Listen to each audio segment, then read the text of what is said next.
What's crackalackin'? It's your boy Broshmo, just in case you did not know. So back again, once again for another season preview. This time we're doing the Jacksonville Jaguars. Will Minshew Mania 2 happen this year? I don't know. We'll see. We're going to take a look at the roster. We're going to take a look at the schedule. We're going to take a look at my projected starters, or guys who are going to see probably the most snaps. And I will finally give you a prediction at the end. But first and foremost, become a bro and subscribe. Leave a thumbs up if you enjoy the video, and yeah, it's always much appreciated, much obliged. The Madden, my Madden rebuild should be up starting today, so that's gonna be Monday, every Monday, Wednesday, Friday. And then I'm still working on NCAA. I still gotta like get a few parts to get this show running. I'm trying to avoid having to search out an emulator, so it's kind of become a very big task. But let's go ahead, let's dive into the thing. Let's switch the cam over. We're going to take a look at the roster, and first and foremost, this team, especially looking on the offensive end, and just their moves this offseason, it kind of feels like they're a team in a rebuild, which is kind of strange, because then it feels like, okay, well, then is Gardner Minshew not the quarterback? Is Uncle Rico just kind of a bridge quarterback for whoever they get next year? I don't necessarily think that's the case. He played extremely well, and despite not having like the strongest arm in the world, he actually threw the ball pretty well downfield. I think he was like 27 to like 49, something like that, but especially strong on the right side, especially strong when targeting DJ Chark. So there's a 1-2 combo I really like there. So Minshew, I'm not too worried about. He's a very smart player. He's very wise with the football. It's really the parts what they've assembled around him. Let's start with the offensive line, because you need good offensive line play, and they get it. They get it from Brandon Linder. They get it from Andrew Norwell. He was on fire down the stretch for this team, finally playing up to that contract. So I'm not worried about the left guard or the center position. I'm not even worried about right tackle, because Jawan Taylor, actually, I think his final 9 games, he actually played very well. I think because the big thing was with him was probably penalties. He was very penalized beginning of the year, and he cut those down after week 8, so I expect him to be much better. Where I have questions is, of course, it's Cam Robinson, man. Cam Robinson had a very terrible year. He allowed 45 pressures. He had 11 penalties. The guy was, which strangely, this is like his calling card, is his run blocking. That wasn't even that good last year. So he's in a contract year. So you got to wonder, will his play step up? Because he was significantly worse compared to last year, especially against the run. So I don't know. I was maybe expecting them perhaps to go offensive tackle sometime early in the draft. They ended up not, or at least like in the first 2 rounds, they ended up not doing that.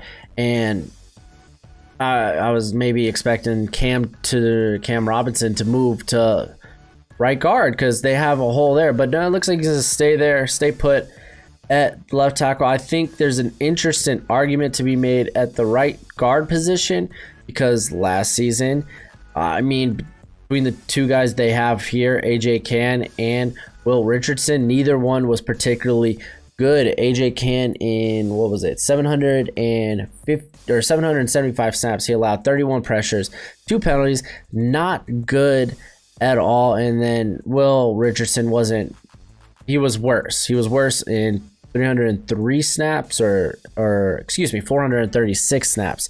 He had 23 pressures, 5 penalties. So he wasn't very good at all. I think the interesting wild card in this would be Ben Barch. Maybe instead of playing him at tackle, which was where he played most of his career, granted it was at St. John's, but maybe moving him into guard, or maybe you eventually move him on the outside, or maybe that's just his position. So I think we got I think there's going to be a battle there.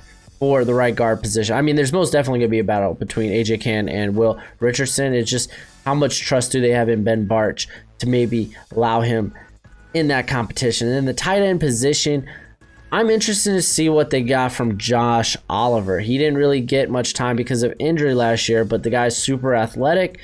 Might not be the best field stretcher, but I'm still very intrigued. They brought in Tyler Eifert, who's very capable when healthy. That's the thing, when healthy. It's kind of a big thing. So I like that. And then James O'Shaughnessy, he's going to come back healthy, but he's really kind of your typical tight end too.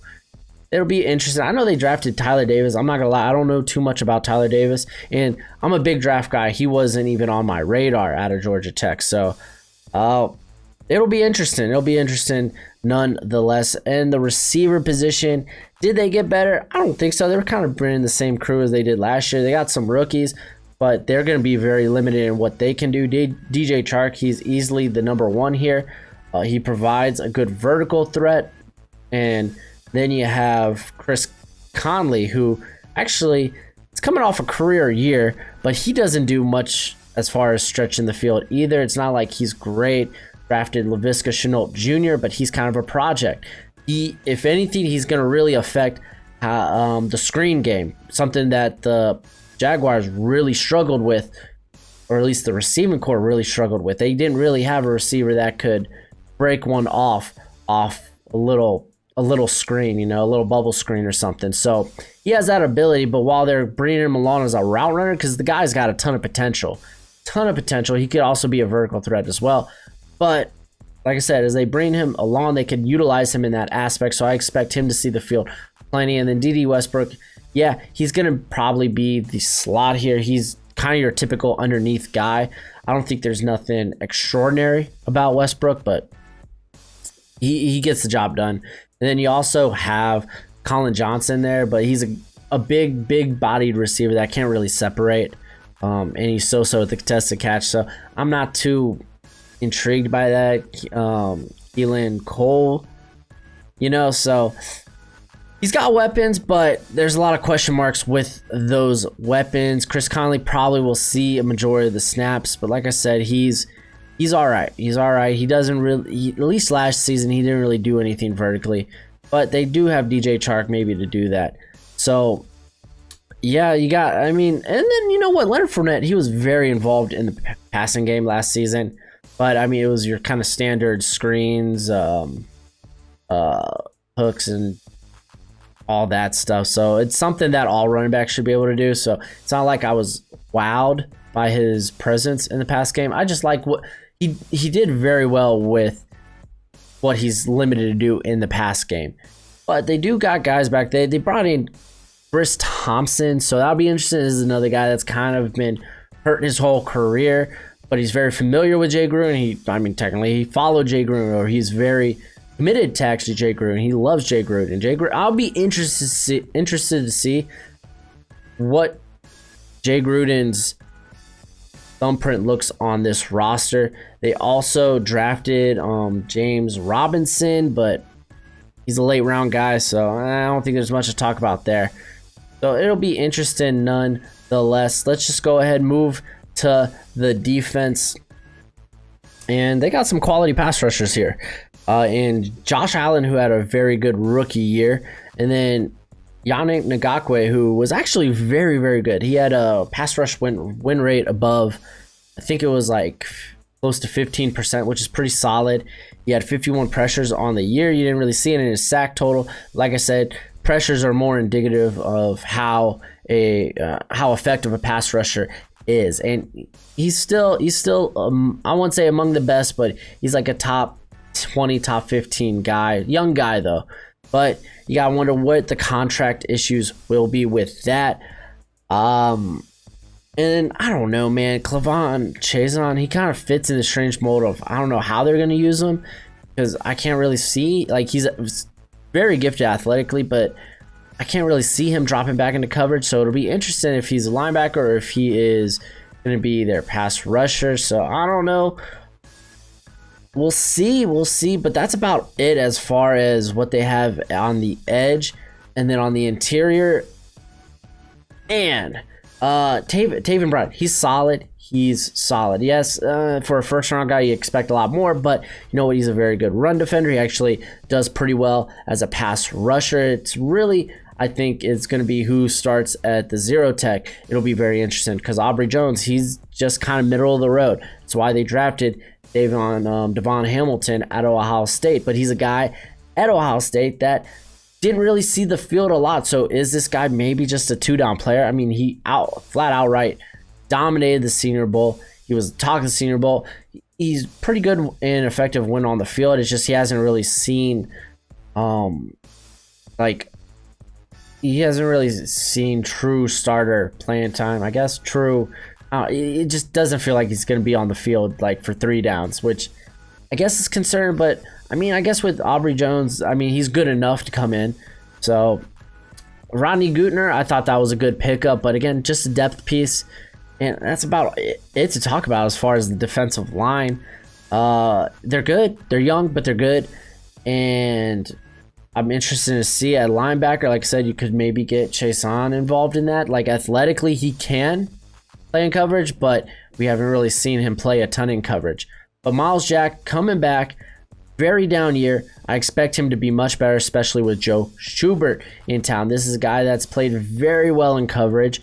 And I hope they utilize him a little bit as a pass rusher, because this guy, he came into the league as an undersized pass rusher that converted to linebacker. So in Cleveland, he wasn't really utilized in that manner, and I think they really should take advantage of having a guy who can be effective at getting pressure, but he's just as good in coverage. Quincy Williams, he was pretty terrible last year, but it was rookie year. Shaq Quarterman,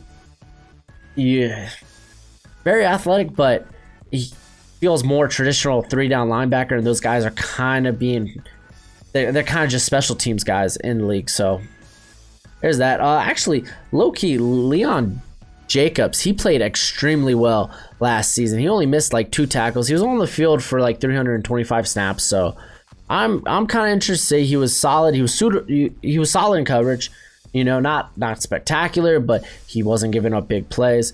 So that's an interesting name I like to see get utilized a little bit more. But it's if you include Chason, it's kind of a packed linebacker group this year, which is good. You couldn't really say that last season, especially with Telvin Smith gone.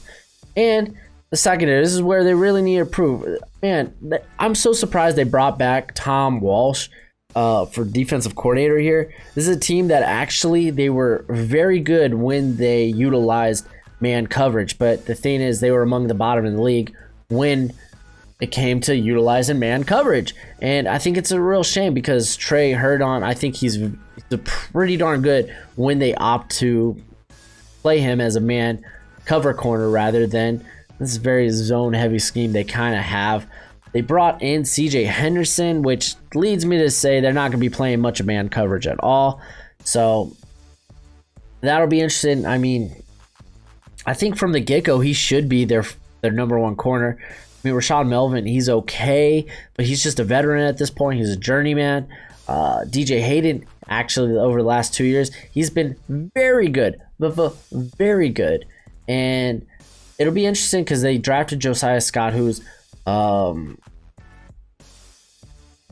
he's a cat that has good instincts, good ball skills, bit undersized. That's why he's slot, but he was probably one of the better.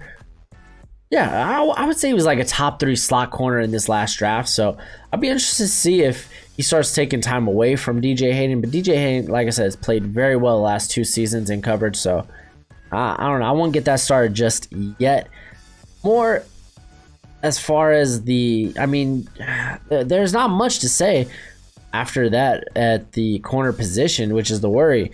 I think this is a team that still could be vulnerable against the pass. I like that they brought in Luke Barku, but that's a guy that I was high on. He's very good athletically. He was a former wide receiver, but yet lacks ball skills. So I don't know. We'll see with this team. At safety, Gerard Wilson, he was actually pretty good last year. He was above average, and I I think he's a season away from being very, very good. Ronnie Harrison, while he wasn't great, he wasn't a big liability. I think he only gave up about 280 some yards through the air. He had what was it? How many missed tackles? It was 7 missed tackles. So not like that's not too bad. I mean, granted, it was on 56 attempts, but still not terrible. I mean, who's really gonna take his job? Like what? Daniel Thomas at Auburn. J.R. Reed might be honestly the guy that actually bring competition to Ronnie Harrison, but I don't think his job's at all in jeopardy. But definitely the weakest position group on defense is corner. So it'll be interesting to see C.J. Henderson. He was very good in 2018, and then in 2019 he got, I wouldn't say exposed, but he gave up a lot of big plays. I think he gave up like 5 plays of 4 yards or more. So he wasn't nearly as dominant as he was the year before. So it'll be interesting. Let's go ahead, take a look at the schedule, and they're going to be facing, of course, the AFC South, which I think is very competitive. The Colts, they got Phillip Rivers. They made some very good moves over the offseason. Tennessee Titans, they kind of retained a lot of successful parts from last season in Tannehill, bringing back Derrick Henry. This is going to be year 2 with A.J. Brown. I only expect him to get better. Added Vic Beasley, I thought was on a 1-year deal. It was pretty nice, low risk, high reward type of play. So it'll be interesting. They are without now Logan Ryan, but I mean, I think they're very confident in Amari Hooker coming in and taking that role. So Tennessee is going to be a good team, as well as the Houston Texans. Offensively, I think this team's still scary. Deshaun Watson is a very good quarterback. Brandon Cooks is a very underrated receiver. This guy coming off a down year, he was actually the least amount of yards he had since his rookie year. And I think he's coming with a bit of a chip on his shoulder. He's a very good vertical threat. That's just a team that's got a lot of threats on offense still. And the offensive line, that's at least as of last year, it looks a lot better. On top of that, they got to face the AFC North, which is a much more difficult task. The Pittsburgh Steelers with the returning Big Ben himself. You got the Baker-led Browns, who are playing with a chip on their shoulder, and because they were supposed to be great last year, they weren't. New coaching staff. It'll be interesting to see how they are this next season. You got the Baltimore Ravens, who are just scary in general. I mean, that's a very, very ferocious attack they have on offenses when it comes to the running game. And defensively, I think they're still very, very good. They made very good plays in the offseason. And you can't sleep on Joe Burrow and the Bengals. So by no means is that easy. The NFC North, a little bit more easy. But I mean, the Packers, I don't think they've necessarily gotten better as a team. I mean, you could check out my season preview with that. But I think they're still going to be a good team regardless. The Minnesota Vikings, Kirk Cousins was money in the fourth quarter last year. And if Dalvin Cook comes back, this holdout stuff, just kind of goes away. Because, I mean, we saw what it did to Melvin Gordon. He just ended up coming back and becoming a free agent. So I don't think Cook will hold out for long, at least. So he's going to be a big part of that offense. Detroit, you can't sleep on Detroit. They made some moves. While it's not pretty, they made their moves. They brought in guys that they were confident with, fits their scheme. Matthew Stafford, he's actually a pretty darn good quarterback. I mean, Chicago Bears, I don't know, man. We'll see with Nick Foles. I don't know. That'll be interesting. Then they got the Dolphins on the list, which, yikes. I mean, Tua probably won't be playing, so it'll be interesting. It'll be interesting to see that game. I assume Tua won't be playing. They're talking about he could be day one starter, but I think they roll with Fitzmagic. And then they also have I just saw it here, the Los Angeles Chargers, which very talented team as far as their starters. Then they're a bit shallow as far as depth. But Tyrod Taylor, he's a capable quarterback. I'm just saying, it's not really the easiest schedule in the world. So how will this team do? Well, we're going to first look at the stars, but first, here's a quick trailer of something coming up called FTFN. It's it's gonna be lit. It's gonna be somewhere you can get a lot of different perspectives and opinions on football news and analysis. It's just gonna be all around fun. So go ahead and follow the Twitch at twitch.tv/FTFN. And you know what? Everything pops off at the beginning of July. There's going to be a site. It's going to be dope. It's going to be dope. So go ahead and support that. Here's a quick trailer, and then we'll get into the rest of the video.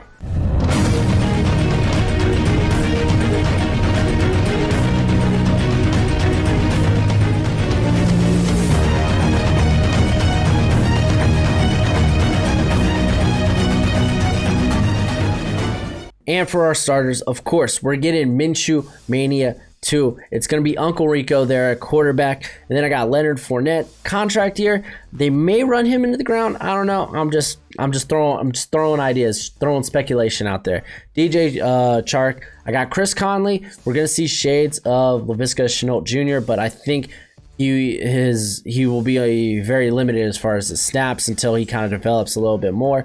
D.D. Westbrook there in the slot. Tyler Eifert, I'm going with him over Josh Oliver just because of the reliable vet. And then on the offensive line, Cam Robinson, Andrew Norwell. I got Brandon Linder. I'm putting A.J. Can for the right guard, but I think there's a case to be made for Ben Barch. And then Jawan Taylor at right tackle. On defense, this was kind of tough, so because I don't think we're going to see 3 edge rushers on the field. So if Yannick's going to play this year, then he's going to be there. But I got Tavian Bryant on the defensive line. And then at nose, I'm giving it to Davon Hamilton. I'm just assuming that Aubrey Jones is going to fill more of a depth role at this point. Josh Allen, then I just already talked about Yannick. And like I said, Jason, it's kind of interesting how he'll fit in here. Will he play more? Will he play more like dropping back? Will he be a pass rusher? I don't know. So I just went with these guys. And then Miles Jack, Joe Schubert will be the linebackers that see a lot of snaps. In the secondary, like I said, weakest position group on the defense. But CJ Henderson, he could be great. Rashawn Melvin, he's been steady. DJ Hayden, Gerard Wilson, Ronnie Harrison. Like I said, I wish this team would play more man because they were very successful at it last season. So on to my predictions. I'm actually pretty high on the Jaguars this season. And as far as that, I have them going a nice healthy 7-9. I can see them playing themselves out of getting one of the top quarterbacks, but at this point they would be like, okay, let's just put some more pieces around Minshew. Let's commit to Minshew for at least another year. That's how I'm seeing it. So 7-9, it is, like I said, tough with the AFC North, and the NFC North is no joke either. And the AFC South, I think, is going to be very, very competitive. But that's what I think. Let me know what you think in the comment section below. And that's it for the video. Go ahead, do that YouTube thing. It's always much appreciated, much obliged. And until next time, you be easy, my friends. Later.